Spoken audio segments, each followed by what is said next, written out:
Hello guys, I'm Super. Welcome back to the G Unit and welcome to episode 7 of my GBS Zero build. In this episode we're going to be modifying the Westfield exhaust system to fit on the car, so let's have a look at that.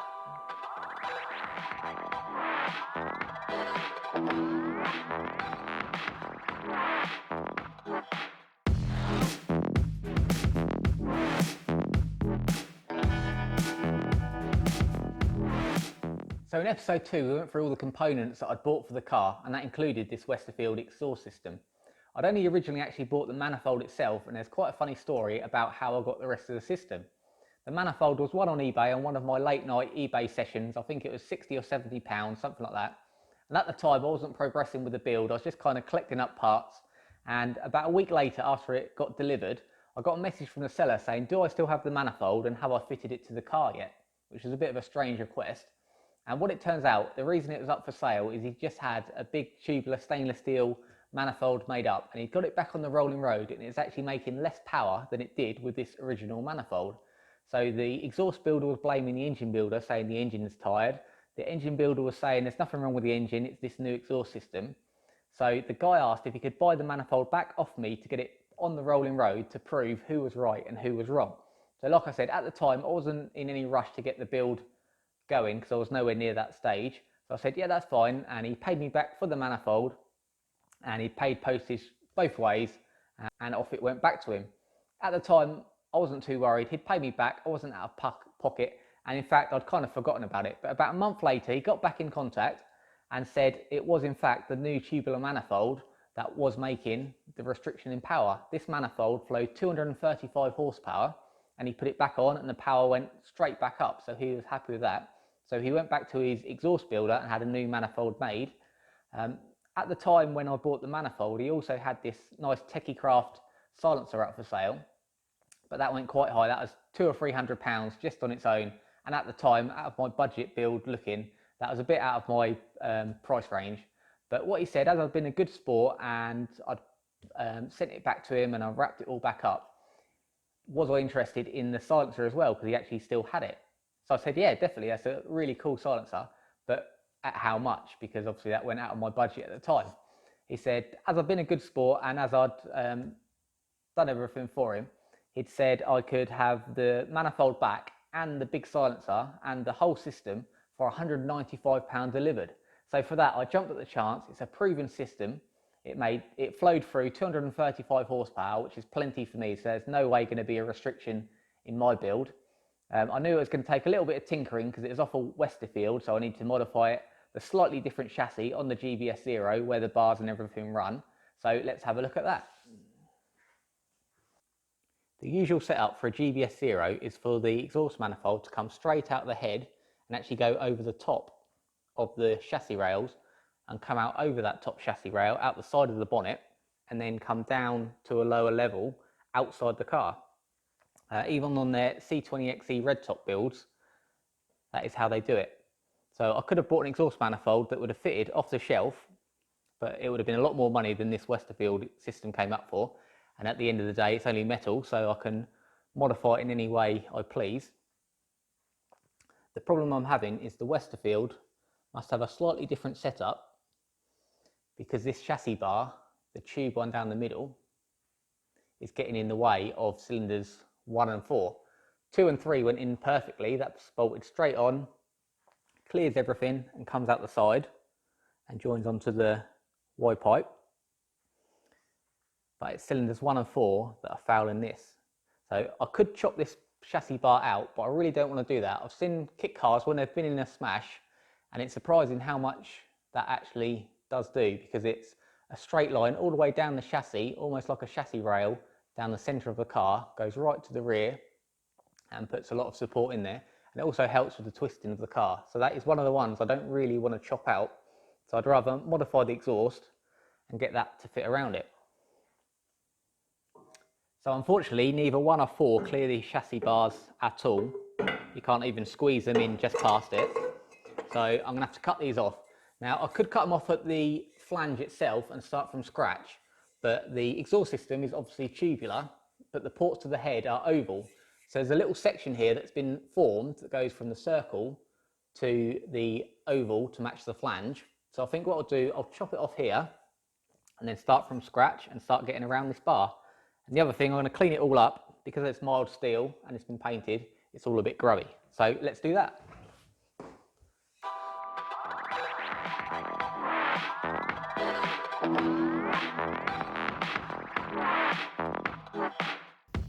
So now we've got somewhere to start and somewhere to finish. Just got to join in between, avoiding all the chassis. I'm going to try and use as much of the original manifold as I can because they're all set lengths, but in case I need a little bit extra, I bought this 180-degree mandrel bent, 40mm internal diameter, exactly the same as the system, and a 1.5mm wall in mild steel. And the reason I like to get a full 180 is then you can chop it wherever you want and get whatever angle you want to suit to match what's there. Or if you just need the slightest little pie cut, you can just change the angle really nicely. So an important thing to remember when you're cutting bends is you need to cut exactly 90 degrees at the point where it is on the bend. If you cut across and you're not exactly square, what happens is your circle turns into an oval.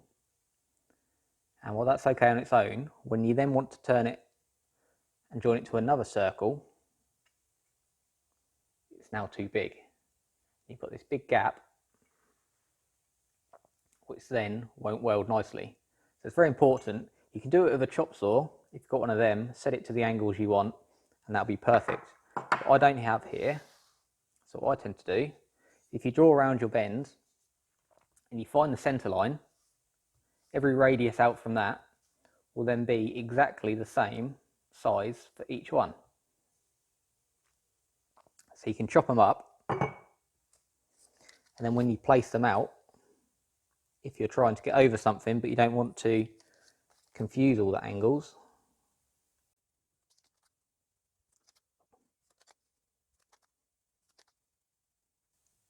and you end up, so we've gone over the pole like what we want to do, and your start and finish angles are still parallel.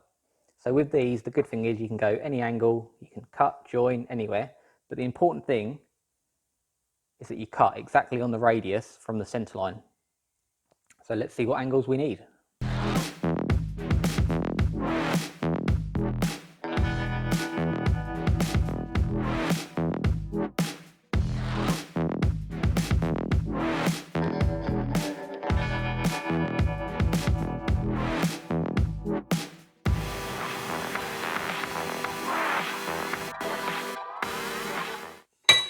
So I've done a little modification to the centre two runners. Even though they cleared the chassis rails and everything was fine here, at the bottom it's getting a bit close to the engine plate, and although the engine won't rock a lot because it's on those solid rubber bushes, just in case, I thought I'd chop the collector off so I could give it a bit of height. The other thing that I wasn't quite happy about was on the side of the car, this pipe wasn't running parallel to the angle of the side of the chassis rail, so it was actually pointing in a bit, so I'd have to bring it in, out, and then back round. So it'd just be a bit of a wobbly mess. So I took the opportunity to chop this off so that can go pretty much wherever I want it to get. I'm going to get it really nicely lined up with the side of the car. So when you chop off the collectors, this is off the outer runners, you're left with the two little bits of pipe inside because they're put in and then welded round. So with a little bit of grinding of this one, these popped out, and that's given me a nice clean merger. So these can slot in and I can weld it all back up again.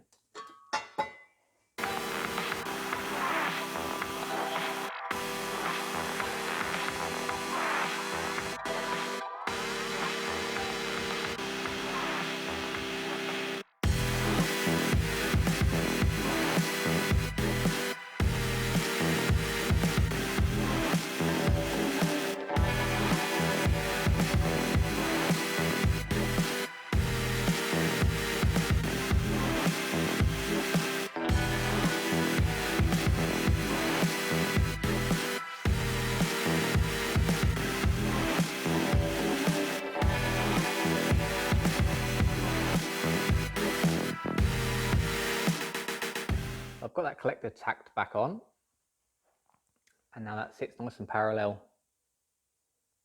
to the side of the car.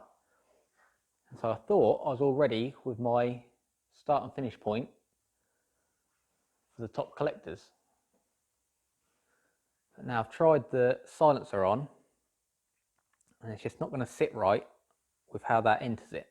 I've got the silencer nice and parallel to the car, and I've put it at a height where it's not going to drop below the car. As you can see, there's already a bit of a kink coming out, but it's still not far enough. So what I could do is put a nice big 90° here, 90° back, have a big S shape in there. But I don't think that'll look quite right. As you just saw, my dad, the great parts collector, came up, dropping off some more parts. We had a bit of discussion on it. And we think what we're going to be best to do is to move this angled outwards, so it's more of a straight swoop, and then just have one little angle going into the silencer. So that'll get rid of all this messiness and just be one nice swoop in. The other problem I've got is the MNR body is slightly wider, which is what this top bar's for. See, it's slightly wider than the GBS, and that packs that out. So it's all going to start getting a little bit close on the outside there. So if we angle the side pipe out towards the silencer, I think that will sit a lot better. So let's give it another chop.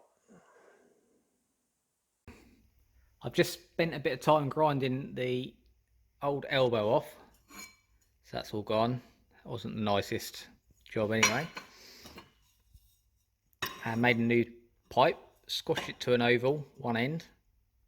So now that fits nicely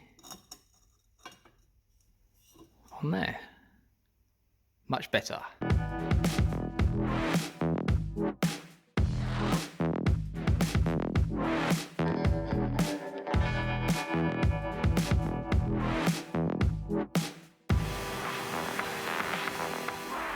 After lots of chopping, testing, chopping, testing, chopping, testing, I've got the pipe on.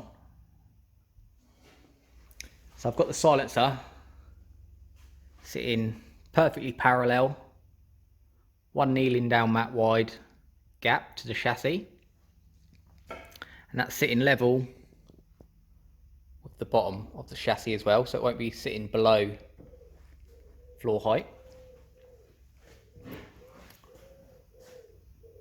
And I've got the link pipe much smoother now.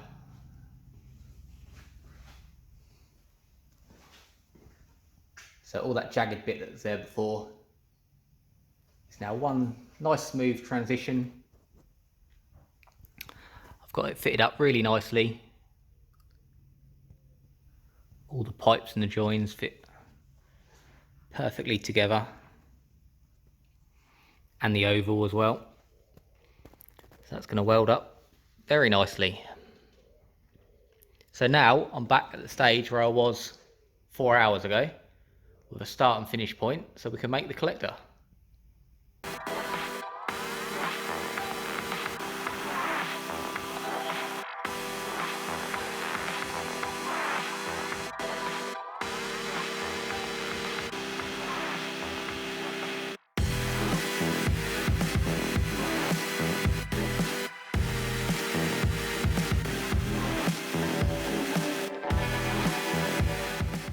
Here it is, all tacked up. Super happy with how it's come out. I ended up using half of the original stuff and half of that new bend I've got. I put it over that piece of paper I showed you earlier, cut all the bends. As you can see, everything is nice and flush, all the joins are all perfect. So that'll make it so much more easier to weld together. It's definitely worth putting extra time into getting all your joins nice and straight, getting everything to line up, even the ones down here. Gonna weld up really nicely.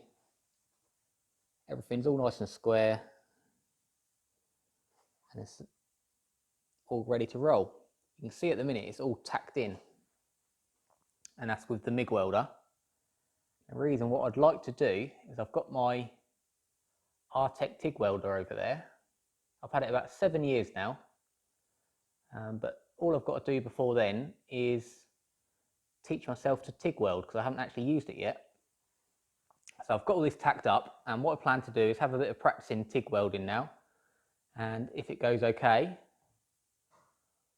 I'll get all these tigged up. If not, I've got no problem in MIG welding them. Just think it will look a lot nicer if it's tigged as well. So, job complete. So I think that wraps this episode up. We're all tacked together, everything's all nice and solid, so it's not going anywhere, and that means I can take it all apart and weld it off the car. I really would like to try and TIG weld it.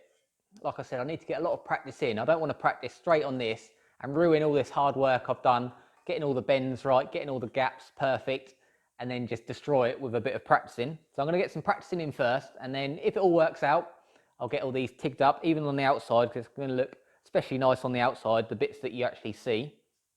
But you've seen my MIG welding before on the engine mounts. So if it doesn't work out and I have to MIG it all, it's still going to look great, but if it's TIG, it will just look that bit more special.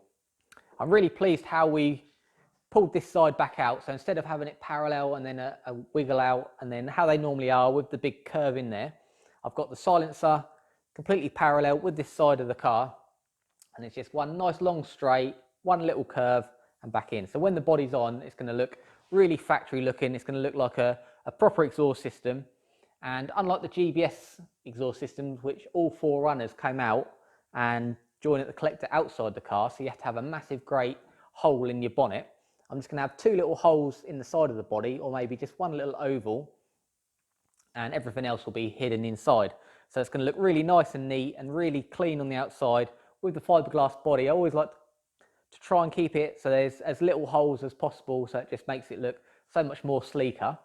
It looks a bit wacky being with these top bits being up and then the lower bits being right down here, but I was really careful to keep the length of the runners exactly the same as the originals, because like I said at the beginning, this is a rolling road proven setup, makes really good power, so I didn't want to mess around with it too much.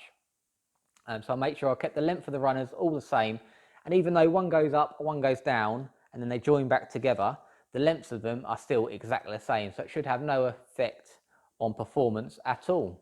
We had to dodge a bit of progress last week because I was waiting for these bends to come in on the snail mail, so we cracked on with the sticker wall and actually got it all fully filled up. So if you didn't see that in last week's episode, make sure you go and check that out, because the wall is now completely full.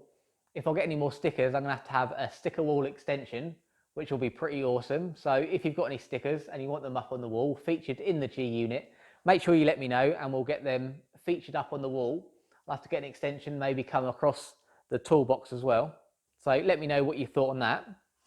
And also likewise, if you spot anything in the exhaust system that is just not going to work, or I've overlooked something and you spot something that I don't, make sure you let me know in the comments, or make sure you let me know what you think of this design. It's certainly not one that I've seen before. Normally they all go over or all go under, but I've worked with what I've got and I think it's come out pretty amazing. So I'm really happy with it, but make sure you let me know what you think of it and hit that like button if you do like what you see. So I'm going to get a little bit of TIG practice in now, but until next time, make sure you have fun.